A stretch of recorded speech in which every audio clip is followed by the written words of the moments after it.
Hoxe preséntase no Nova Delhi International Film Festival un dos certames de cine máis importantes da India, o documental Shoots from Abyssinia, unha película do noso compañeiro reporteiro gráfico deste Centro Territorial de Televisión Española, Ovidio Fernández. Nela conta a historia dun neno etíope de 14 anos adoptado por unha familia galega que fai unha viaxe de inmersión no seu país de orixe. Percorre 4.000 kilómetros polo norte de Etiopía, seguindo a guía do fraile portugués Pedro Páez, o primeiro europeo que localizou as fontes do Nilo Azul.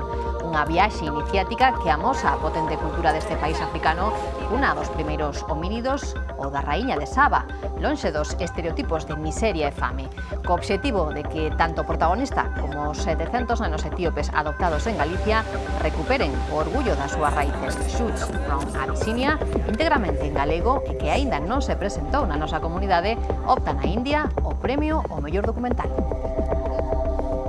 Hoxe, afortunadamente, pois é un país que está crecendo a un ritmo moi alto, contrariamente ao que ocorre en Europa. Hai un crecemento anual do 10%, 10-11%, e confiemos en que eso siga así, que salga o país adelante, pero que efectivamente é un país que está moi lonxe desos estereotipos que invaden periódicamente os informativos de fame e de miseria.